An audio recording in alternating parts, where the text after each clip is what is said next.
ওম শ্রী চিন্ময় সদ্গুরবে নমঃ। আমরা রামচরিত মানসের লোককথিত যে সবচেয়ে সুন্দর অংশ, সেই সুন্দর কাণ্ড পড়ছি। তো সেখানে আমরা দোহা 4 পর্যন্ত চর্চা করেছি। সেখানে আমরা একটা অদ্ভুত জিনিস পেয়েছি। অদ্ভুত অদ্ভুত নয়, এটাই স্বাভাবিক যে আমরা সারা জীবন ধরে শুনে আসছি। যারা বেদান্তের স্টুডেন্ট তারাও শুনে আসছে, সৎসঙ্গত্বে নিঃসঙ্গত্বম, নিঃসঙ্গত্বে নির্মোহত্বম। আজকে এখানে আমরা পরিষ্কার দেখলাম যে তুলসীদাসজি বলছেন যে ক্ষণিক, সামান্য অল্প সময়ের জন্য কেউ যদি সাধু সঙ্গ করে, তাহলে সেই সাধু সঙ্গ যে কোনো স্বর্গ সুখের চেয়েও অনেক বেশি, এমনকি মোক্ষ লাভের থেকেও বেশি, মুক্তি লাভের থেকেও বেশি। মানে এতটা জোর দিচ্ছেন সৎসঙ্গের বা সাধু সঙ্গের। ঠিক আছে, এখন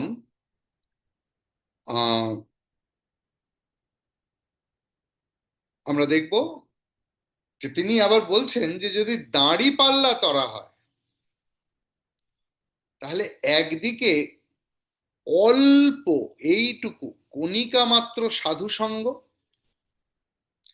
আর অপরদিকে স্বর্গের সমস্ত সুখ, এবং আমার যে মোক্ষ লাভ করার বাসনা, মোক্ষ লাভ হলে যে সুখ হয়, সেই সুখ একত্রে রাখলেও তা কখনো সাধু সঙ্গের বা সৎসঙ্গের সমান হতে পারে না। प्रविशि नगर की जे सब काजा, हृदय राखी कौशलपुर राजा, गरल सुधारिपु करहि मिताई, गोपद सिंधु अनल शीतलाई। অযোধ্যাপুরীর রাজা শ্রী রঘুনাথকে স্মরণে রেখে নগরে প্রবেশ করে সমস্ত কাজ সম্পাদন করুন। তাহলে এটা কোথা থেকে এলো? না, আমরা দেখেছি যে লঙ্কিনী, লঙ্কিনীর কথা মনে পড়ছে তো? লঙ্কার দ্বারে যে রাক্ষসী ছিলেন, না না, হায় হায়ের স্বামী, ইয়ে নয়, রাক্ষসী নয়, তিনি তো সুরসা ছিলেন, তিনি এক রকমের। ইনি হচ্ছেন লঙ্কিনী। লঙ্কিনী মানে যিনি লঙ্কার চারদিক পাহারা দিচ্ছেন, এবং হনুমানজি তার থেকে এরকম বড় বড় বড় বড় হতে থাকছিলেন আর কি। এবং শেষে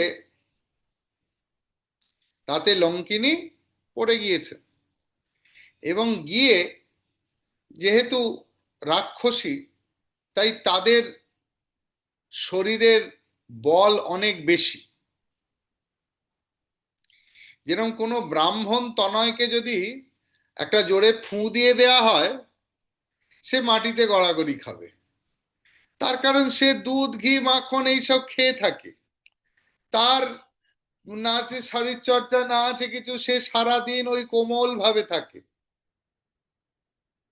এবারে বৈশ্যের আরেকটু বেশি হবে ব্রাহ্মণের থেকে, কিন্তু ক্ষত্রিয়ের তেজ অনেক বেশি, আবার শূদ্রের সহনশীলতা আরো বেশি। আবার মানুষের থেকে যারা রাক্ষস শ্রেণীর, তাদের জান অনেক বেশি। সেটা আমরা এখনো দেখছি যে যে সমস্ত রাক্ষস কুল গেছে চারিদিকে, তাদের জান কত কিছু, তারা যা হোক, তার কারণ তারা খাওয়া দাওয়াটাও এমন করছে, এত বেশি পরিমাণে প্রোটিন ইত্যাদি খায় যে তাদের সঙ্গে সমকক্ষ হওয়া তো খুব মুশকিল বিষয়। তো এইটা একটা বিষয়। তো এবারে হলো কি, সেই আহ লঙ্কিনী পড়ে গেল, গিয়ে আবার উঠল।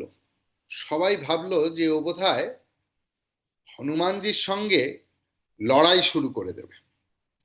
কিন্তু সে তো জানে না যে হনুমানজি কি বস্তু, মানে পরবর্তীকালে সে বুঝতে পেরেছে। সে বলল কি, না, ব্রহ্মাজি রাবণকে বর দিয়েছিল, ব্রহ্মাজি রাবণকে বর দিয়েছিল যে আমি যখন উঠব, আমি যখন, মানে আহ রাক্ষস কুলের বিনাশের লক্ষণ বলে গিয়েছিল, যে তুই যখন কোনো বানরের একটা থাপ্পড়েই কাহিল হয়ে পড়বি, জানবি রাক্ষসদের সংহার সময় শুরু হয়ে গেছে। উনি বলছেন যে আমি অত্যন্ত সৌভাগ্যবতী যে আমি শ্রী রামচন্দ্রের দূত, তাকে সচক্ষে দেখলাম। ঠিক আছে, এবারে অযোধ্যাপুরীর রাজা শ্রী রঘুনাথকে স্মরণে রেখে নগরে প্রবেশ করে সমস্ত কাজ সম্পন্ন করুন। তাঁর কৃপায় হলাহল সুধা হয়, শত্রু মিত্র হয়, সমুদ্র গোষ্পদ সমক্ষুদ্র হয়ে যায়, আর অনল শীতলতার অনুভূতি প্রদান করে।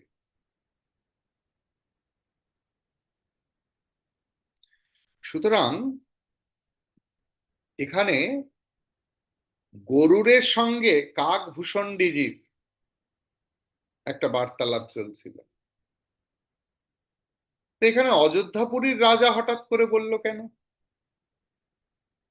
না, যার যেখানে, যেমন আমি যখন নগরে ঢুকছি তখন আমার সমস্ত সংযোগ নগরের সঙ্গে, তাহলে সেখানে আমি কি দেখবো? অযোধ্যাপুরীর রাজা। বোঝা গেছে? বোঝা যাচ্ছে তো? তো এবারে কেন? না, তার কৃপায় বিষ সুধায় পরিণত হয়, তার কৃপায় শত্রু মিত্র হয়ে যায়, এবং এত বড় সমুদ্রের সমান যে, মানে সমুদ্র এত বড়, সেটা কিরকম? না, গরুর পায়ের খুঁড়ে একটা গর্ত তৈরি হয় মাটিতে, সেখানে জল জমে। গোষ্পদবারি যথায়, গান মনে আছে কারোর? খণ্ডন ভব বন্ধনে সেখানে এই একটি জায়গায় আছে যে আমাদের সমস্ত পাপ বারিধি যেন কিরকম হয়ে যায়, না গরুর পায়ের খুঁড়ে যতটা জায়গা থাকে সেই ততটা জলের সমান হয়ে যায়, এবং আগুন তার ধর্ম ছেড়ে দেয়। অর্থাৎ প্রভুর পার্সোনালিটি এমন, প্রভুর কৃপা এমন যে প্রত্যেকেই তার ইন্ডিভিজুয়াল অহংকারের জায়গাটা খসে পড়ে বা দেয়। এটাই হচ্ছে শরণাগতি। প্রত্যেক ইন্ডিভিজুয়ালিটির কোনো না কোনো একটা অহংকারের জায়গা আছে। আমি ডাক্তার, আমি ইঞ্জিনিয়ার, আমি লয়ার, আমি অফিসের এত বড় চাকরি করতে পারি। বলে, ও তাহলে আমি তো এর মধ্যে পড়ছি না। আরে আমি হাউস ওয়াইফ, এটা কত বড় এ অহংকারের জায়গা, যে আমি না থাকলে পুঁটির বাবা এত বড় বিল্ডিং করতে পারতো? সুতরাং অহংকারের জন্য কোনো কিছু লাগে না, অহংকার এমনি এমনি তৈরি হয়ে যায়। আমি বিভিন্ন ক্ষেত্রে তো যেতে হয়, কোথাও একবার গেছি পিজি হসপিটালে, যেখানে পোস্টমর্টেম, সেখানে ডোমদের যে অধিপতি, তার অহংকার দেখলে মাথা খারাপ হয়ে যাবে। কলকাতার মেয়রের সঙ্গে আমি বহু মিট করেছি, তার ওরকম অহংকার দেখিনি। তো অহংকার কার কখন আসবে? আর সবচেয়ে বড় কথা, অহংকারের সব থেকে ম্যাজিক্যাল জায়গাটা কি না, অহংকার অহংকারীকে বুঝতে দেয় না যে তার অহংকার হয়েছে। সে দেখায় অন্যরা কত অহংকার। অহংকারীর অহংকার যদি ধরিয়ে দেয়া হয়, অহংকার ক্ষেপে ওঠে। এটাই হচ্ছে অহংকারের বৈশিষ্ট্য। কাউকে যদি একবার বলে ফেলে যে বাবা তোমার কি অহংকার, আমার অহংকার দেখে ফেললে, সঙ্গে সঙ্গে আমরা রেফারেন্স দিতে শুরু করি। আমাকে আমার বাবা বলেনি, মা বলেনি, মাসি বলেনি, পিসি বলেনি, আমার স্বামী বলেনি, আমার মেয়ে বলেনি, ছেলে বলেনি, যত রাজ্যের লোক আমি সবার রেফারেন্স দিয়ে দিলাম। যে এবং অহংকারী প্রমাণ করিয়েই ছাড়বে যে তোমার চোখ খারাপ তাই তুমি আমায় অহংকারী দেখছো। সে গুরু হোক, তাতে কিছু এসে যায় না। আমাকে প্রমাণ করতে হবে যে তোমার বা আপনার চোখ চোখ ঠিক নেই, তাই তুমি দেখতে পাচ্ছ না। জগতের সকলে এইসব দেখেছে। জগতের কেউ তার বেদান্তটা চর্চা করলো। তাহলে ইষ্ট বা গুরুর উপস্থিতি কতটা জরুরি? তখনই জরুরি হবে যখন আমরা আমাদের অহংকারটুকু ছেড়ে দিতে পারবো। শুধু অহংকার না, আমাদের এসেনশিয়ালিটি। সমুদ্র তার বিশালতা ছেড়ে দিচ্ছে, অগ্নি তার তাপ ছেড়ে দিচ্ছে, বিষ তার বিষময়তা ছেড়ে দিচ্ছে।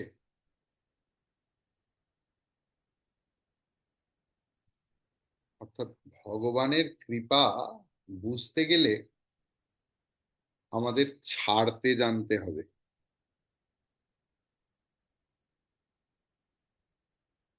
যার যা আছে তা ছাড়তে জানতে হবে।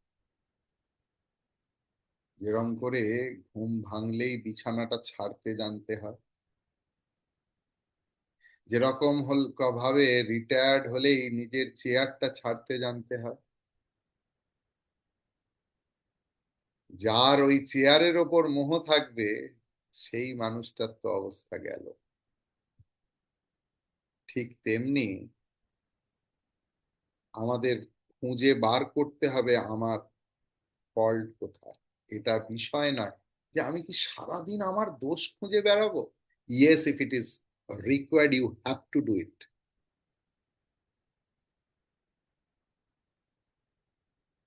আমরা আমাদের যতক্ষণ না ডায়াগনোসিস ক্লিয়ারলি হবে, কিসের ওষুধ দেব? রোগ হয়েছে, আমি ডাক্তারকে প্রশ্ন করতে পারি না যে এত টেস্ট দিয়েছেন। ডাক্তার বুঝেছে, টেস্ট দিয়েছে, এবং সেই টেস্ট মানে কারোর নেগেটিভিটি বার করা নয়। বাবা তোমার সুগার আছে, তোমার বিপি আছে, তোমার কোলেস্টেরল এত হাই, তোমার এইসব বলার জন্য নয়। ডাক্তার দেখে নিল যে এই মানুষটাকে কিভাবে সুস্থ করা যাবে। ও, তোমার তো HLB-27 মার্কার আছে রক্তে। আচ্ছা, তাহলে তোমাকে এইটা করতে হবে। আমাদের দরকার যে ডাক্তার সে চায় যে আমার কাছে যে আসে সেই মানুষটা যেন সুস্থ হয়। যে কোনো ডাক্তার, যে কোনো হসপিটাল, যে কোনো স্বাস্থ্যকর্মীর এটাই বাসনা থাকে। তাই আগে রোগ যদি নির্ণয় না হয় তাহলে কিসের ওষুধ? তাই it is not finding faults. কিন্তু আমরা মুশকিল হয় কি, আমরা বলি নিজেদের ক্ষেত্রে যে সারাদিন কি এইটা করব, অথচ আমরা সারা দিনটা লোকের দোষ খুঁজে বেড়াচ্ছি, সারাটা দিন। যেরকম ওই, না না অত দূর যাবো না। তো কথা হচ্ছে যে আমরা সারাটা দিন খুঁজে খুঁজে খুঁটিয়ে খুঁটিয়ে লোকের গুণের মধ্যেও কোথায় দোষ আছে খুঁজে বেড়াচ্ছি, শুধু সেইটুকু শিফট করতে বলা, তাতে আতঙ্কিত হওয়ার কিছু নেই। যে বাবু দোষ যদি দেখতেই হয় তাহলে নিজেরটুকু দেখো, আমি নিজে দোষে গুণে ভর্তি এটা মানো, এবং দোষটাকে বার করো, তা নিরূপণ করার চেষ্টা করো, এবং তার সঙ্গে সঙ্গে অন্যের দোষ দেখা বন্ধ করো। ক্লিয়ার? गरुड़ सुमेरु रेणु समताहि, राम कृपा करि चितवा जाहि। अति लघु रूप धरे हनुमाना, पैठा नगर सुमिरि भगवाना। हे गुरु, তার কৃপা দৃষ্টিতে সুমেরু পর্বত সম বাধা ধুলো হয়ে যায়। তখন হনুমানজি অতিশয় ক্ষুদ্র রূপ ধারণ করে আর ভগবান শ্রীরামচন্দ্রকে স্মরণ করে নগরে প্রবেশ করলেন। এখানে একটা প্রশ্ন মনে আসতে পারে যে আপনি যে এত কথা বলে গেলেন, কই এখানে তো এসব লেখা নেই। এখানে তো বলছে প্রভুর কৃপায় এটা হয়ে যায়, প্রভুর কৃপায় ওটা হয়ে যায়, আর আপনি শুধু শুধু বলে গেলেন যে নিজের দোষ ছাড়তে হয়, অহংকার ছাড়তে হয়, অমুক। এর অর্থ কি? প্রশ্ন আসতেই পারে যারা পড়বে আর কি।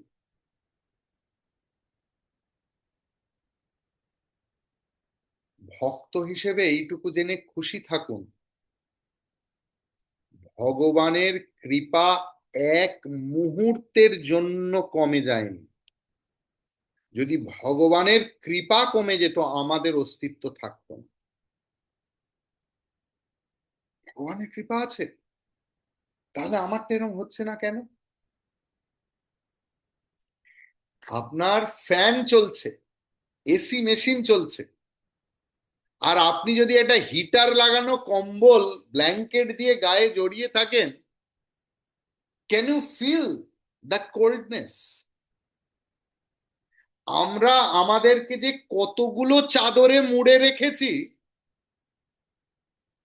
এইটা বোঝাচ্ছে যে প্রভুর কৃপায় কি হতে পারে। কিন্তু আমরা কি কৃপার যোগ্য? আমাকে তো কৃপার যোগ্য হয়ে উঠতে হবে। কৃপা বাতাস তো বইছে, না আমি পাচ্ছি না কেন? এই প্রশ্ন আসুক না। আমার আসছে না তার কারণ আমি কৃপার যোগ্য হয়ে উঠতে পারিনি।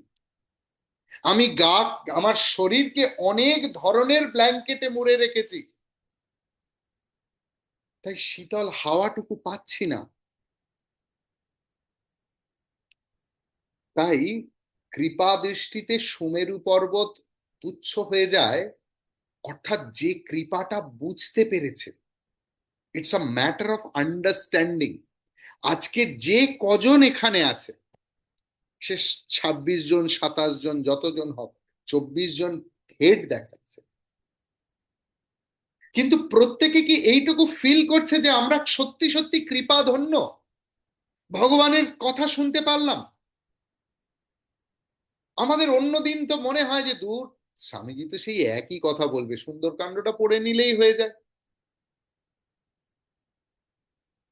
আমরা কিন্তু সত্যি সত্যি শুনতে পারি না, আমাদের পড়াও হয় না। কিন্তু আমরা ভাবি যে কত, আমাদের এই সময়গুলোতেই কাজ পড়ে, এখানে যাওয়া, ওখানে যাওয়া, ওর কাছে যাওয়া। আরে আমি শুধু আমার ক্লাসের কথা বলছি না, any class you fixed. Dibakar চৈতন্যের দরকার নেই, সে এনি চৈতন্য, এনি আনন্দ। ফিক্স ইউর সেলফ যে এটাই আমার সাধনা, এই সময় এইটা আমি করব। এই জোর চাই, এই রোগ চাই, যা কিছু হোক, সবকিছু উড়ে পুড়ে যাক, আই উইল ডু দ্যাট। ভগবান উইল মেক দ্য পাথ। সারা জীবন করে এসছেন তিনি, তাই এত মোটা মোটা গ্রন্থ তৈরি হয়েছে কৃতজ্ঞতার বশে।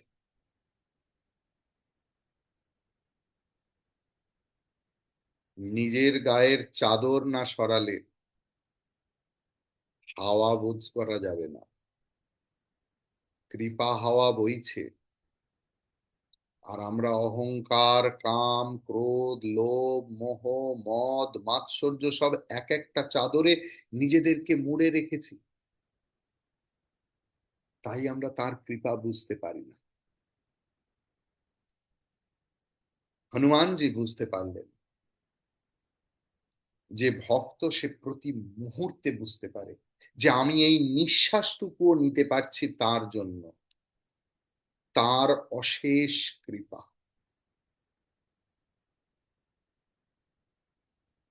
না হলে এটা হতো না। নগর অধিপতিকে প্রণাম করে নগরে প্রবেশ করলেন হনুমান। যে কোনো নগরের অধিপতি হলো ভগবান রামচন্দ্র। কোন নগর? অযোধ্যাপুরী। অযোধ্যা, যে কোনো অযোধ্যাপুরীর অধিপতি রাম। কোন অযোধ্যাপুরী গো?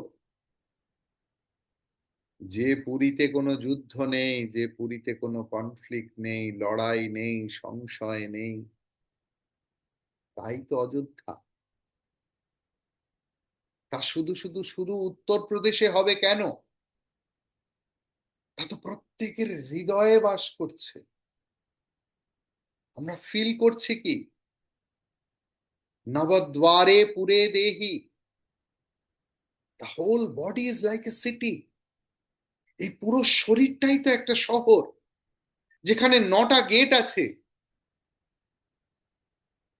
এবং সেই নগরের অধিপতি রামচন্দ্র হবেন না রাবণ হবেন, সেটা আমরা ডিসাইড করি।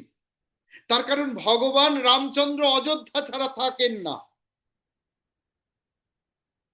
সেই অযোধ্যা উত্তরপ্রদেশে নয়, আ youth where there is no mental conflict, no turbulence, there is enough shraddha, bhakti, Prem, dedication. সেই মন সদা শান্ত, সেই মন মৌনে মুখরিত, সেই মন মৌনতায় মুখরিত।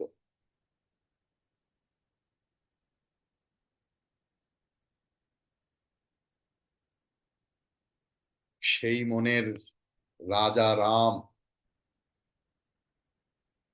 তাকে সেই অন্তঃপুর রাজাধিরাজ রামচন্দ্রকে স্মরণ করে হনুমানজি বাইরের নগরে প্রবেশ করল। ক্লিয়ার? मंदिर मंदिर प्रति करि शोधा, देखे जहां तहां अगणित जोधा, गययु दशानन मंदिर माही, अति विचित्र कही जातो जात सोनाई। তিনি সমস্ত গৃহে গৃহে মাকে খুঁজতে লাগলেন,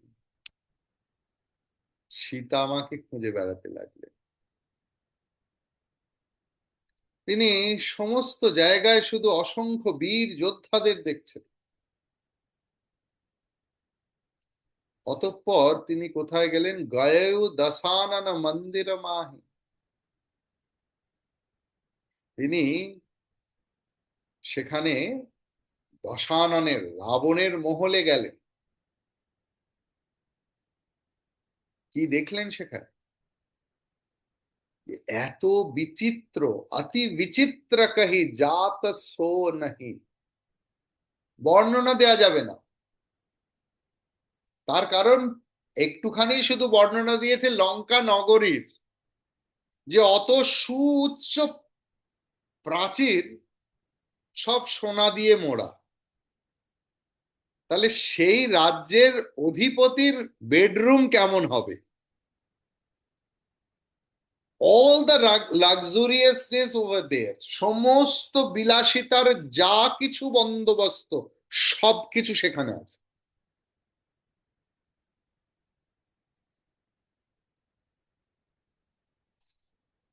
সে বিলাসিতা বলে বোঝানো যাবে না। এখন তো বিভিন্ন বিলাসিতা তো আশ্চর্যের মতো করতে হবে, মানে বিলাসিতা বোঝাবো কি করে? আমাদের ট্যাপ এমনি হয়, এবার যত দামি ট্যাপ নেবে, সেটা কোনটা এমনি করতে হয়, কোনটা তুলতে হয়। কোনোটার একটি বাড়িতে গেছি, তার ট্যাপটা মাথার ওপরে, এইরকম করে করলে নিচে জল পড়বে। আরেকটি জায়গায় গেছি, কলের নিচে হাত পাতলে জল পড়বে। মানে বিলাসিতার তো কোনো লিমিটেশন নেই আর কি। কোথাও আবার আছে পায়েতে সেই পিয়ানোর যেরকম বেলো হয় সেই রকম টিপলে ওপর দিয়ে জল বেরোবে। তো সেই জায়গা দেখলেন যে তুলসীদাসজি, যে শুধু শুধু মানুষ সাধারণত কি হয়, ভালো মন্দের কথা মিশিয়ে বললে মানুষ প্রথম মন্দটাকে নেয়, সেইটা নিয়ে চর্চা করতে করতেই ভালো পর্যন্ত আর আসা হয় না। তো রাম এবং অন্যান্য ভক্তদের ত্যাগ বৈরাগ্য বলবো, নাকি আমি রাবণের বাথরুম কেমন আর বেডরুম কেমন তার বিচার করব? তখন মানুষ ওইগুলো বানাতেই ব্যস্ত হয়ে পড়বে, রামচন্দ্র সীতা দেবী ভুল, এই সব ভুলে যাবে। তাই এই উনি এক কথায় সেরে দিলেন যে এত বিচিত্র মহলের বর্ণনা করা সম্ভব নয়। শয়ন কিয়ে দেখা কপিতে হি, मंदिर महु न देखी वही देही, भवन एक पुनि दीख सुहावा, हरि मंदिर तह भिन्न बनावा।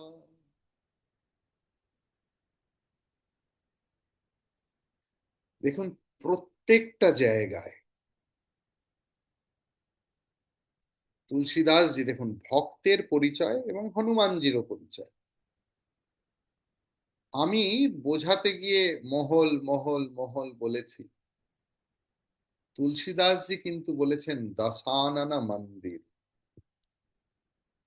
মন্দির মহু না দেখি বৈদেহী। দেখুন একই বিষয়, একই শাস্ত্র, একই বস্তু, একই, একজন ভক্ত কিভাবে দেখছে। তিনি বলতেই পারতেন রাবণ মহল, তিনি তো গায়েও দশাননা মহল মাহি, হয়ে যেত তিনটে শব্দ, ছন্দে তো মিলে যেত। কিন্তু উনি মন্দির বললেন। তার পরেরটাও দেখুন, মন্দির মহু না দেখি বৈদেহী, মহলা মহু বলতেই পারতেন, তিনটে শব্দ। হনুমানজি রাবণকে তার শয়ন মন্দিরে শায়িত অবস্থায় দেখলেন। হতে পারে তা অন্য কিছু, অন্যের চোখে, একজন সাধকের চোখে কি? শ্রীরামকৃষ্ণ শোভাবাজারের রাস্তা দিয়ে যাচ্ছেন, আর বেশ্যালয়, যেখানে সবাই ওই গাঁদা ফুল জড়িয়ে টলতে টলতে যায়, শ্রীরামকৃষ্ণ সেই রাস্তা দিয়ে যাচ্ছেন আর বলছেন মা, মা গো প্রণাম। কাদের দেখে? পতিতাদের দেখে। তাই পতিতাদের দেখে একজন ভক্ত যে তার মনে মাতৃভাবনা চলে এসছে। এখানেও দেখুন, এখানেই আমার অবস্থান কি। গতকাল আমি এক জায়গায় গিয়েছিলাম, সেখানে প্রশ্ন করেছে যে মহারাজ আমরা সব বড় বড় ব্র্যান্ডে দীক্ষিত, সেখানে গুরুদেবের সঙ্গে ওই তখনই যা দেখা হয়েছে দীক্ষা নেয়ার সময়, তারপরে আর কোনোদিন হয়নি। বলেছে কোনো সমস্যা হলে চিঠি লিখবে। তো আমাদের হচ্ছে কি হচ্ছে না আমি বুঝবো কি করে? আমার চোখ তৈরি হলো কি, আমি বেশ্যালয়কেও দেখে মন্দির মনে করতে পারছি কি, আমি মানুষের ভালো দেখে অ্যাপ্রিসিয়েট করতে পারছি কি প্রথম, আর খারাপ কিছুর মধ্যে ভালোটুকু পাচ্ছি, তবে আমি এগোচ্ছি। না হলে I am literally wasting my spiritual time. আমি লোককে গর্ব করে বলতে পারি আমি এত পড়েছি, আমি বেদান্তের ক্লাস করি, আমি এত ফেমাস নয়, অন্য কেউ ফেমাস হলে যে আমি অমুকের ক্লাস করি রেগুলার। যা কিছু করো বাপু, তোমার কি ভালো দেখা অভ্যাস হয়েছে? খারাপের মধ্যে ভালো দেখতে পাচ্ছ তুমি? তাহলে তোমার আধ্যাত্মিক জীবনে উন্নতি হচ্ছে। না হলে তুমি একই জায়গায় নোঙর করে নৌকো চালাচ্ছ। তুমি কি মানুষকে ভালোবাসতে শিখেছো, নাকি আমি সময় অসময়ে পেলেই বাক্য দিয়ে আঘাত করতে চেষ্টা করছি? এমনকি সেই আঘাত গুরুকেও ছাড়বে না, কেন আমার শব্দ আছে, যে আমি শিখেছি, যে আমি যে শিক্ষিত, আমার হাতে এত অস্ত্র, আমি প্রয়োগ করব না? তাই আমি লোক অলোক বিচার করি না, আমি বলে দিতে হবে মনের মধ্যে তীব্র প্রতিশোধ স্পৃহা, যে আমার গুরু যা করতে বারণ করছে আমি, তিনি তো নিজে তা করেন, আমি কেন করব না? তাকে দুটো কথা কেন শুনিয়ে আসবো না? সংসার হতে পারে, আধ্যাত্মিক জীবনটা হবে না। একদম লিখে নিতে পারো, সম্ভব নয়। আধ্যাত্মিক জীবনের প্রথম স্টেপ শুরু হচ্ছে শ্রদ্ধা, শ্রদ্ধা, শ্রদ্ধা, শ্রদ্ধা, শ্রদ্ধা, আনডাউটেডলি শ্রদ্ধা। আর তারপরে এগুলো মানুষকে ভালোবাসা, যে আমায় যত কষ্টই দিই, আমার শব্দ দিয়ে আমি কি মানুষকে দুটো ভালো কথা বলতে পারছি? আমার শব্দ কি মানুষকে প্রাণে একটু আনন্দ দিচ্ছে?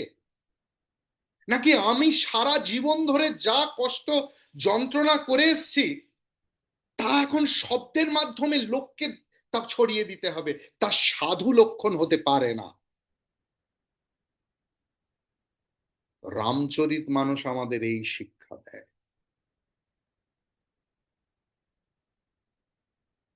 হনুমানজি তন্ন তন্ন করে রাবণের গৃহমন্দির খুঁজলেন, কিন্তু সীতা মাকে দেখতে পেলেন না। অতঃপর তার দৃষ্টি একটা সুন্দর মহলের ওপর পড়ল। হঠাৎ করে দেখলো, আরে এখানে তো হরি মন্দির তাহা ভিন্ন বানাওয়া, ঘর ছাড়াও আমাদের তো এখন জায়গা নেই, তাই আমরা ঘরের মধ্যেই মন্দির করে নিই। আমাদের শাস্ত্র অনুযায়ী, যেমন আপনারা, আমি দু একবার শঙ্করাচার্য জিকে হোস্ট করা দেখেছি। তো শঙ্করাচার্যজি এরকম ব্যাপার নেই যে কোথায় থাকবো কি থাকবো, ওনার খালি একটাই বক্তব্য, যে আমি যেখানে থাকবো সেই কম্পাউন্ডে there should not be attach bathroom concept first, আর ল্যাভেটরি এবং বাথরুম দুটো সেপারেট প্লেস হতে হবে। এটাই আমাদের শাস্ত্রের কথা, বুঝতে পেরেছে? এবং মন্দির আলাদা আছে কিনা। এখনকার দিনে আমরা ভাবতি আমরা ফ্ল্যাট কালচারে মানুষ, সেখানেই তিনটে রুম বা দুটো রুম কোথাও একটা কোণে অ্যাডজাস্ট করে ঠাকুরকে রেখে দিই, কেননা ঠাকুর তো মুখে কথা বলে না। তাকে কোন রকম ভাবে রেখে দিয়ে, যে দেখো বাবা তুমি তো সব জানো, একটু ম্যানেজ করে নাও, আমি কোথায় রাখবো এখন তোমাকে, এইখানে তুমি একটু নিয়ে নাও, তুমি তো সব বোঝো। যত প্রেম তখন আমাদের ঈশ্বরের প্রতি, যে কি গো তুমি, তুমি তো অমুকের কথা মেনেছিলে, আমার কথা শুনবে না? তুমি নিজে বলো আমি কোথায় পাবো, নইলে তুমি ব্যবস্থা করে দাও। বাহ বাহ বাহ! এই দুটো ঘর, তিনটে ঘরের ফ্ল্যাট কে ব্যবস্থা করে দিল হে? যাই হোক, যাই হোক, হনুমানজি দেখলে একজন ভক্ত নিশ্চয়ই আছে, কেননা ভগবানের মন্দির এখানে পৃথক। রামায়ুধ অঙ্কিত গৃহ, শোভাবরণি না যাই, নব তুলসিকা বৃন্দতঃ, দেখি হরস কপিরাই।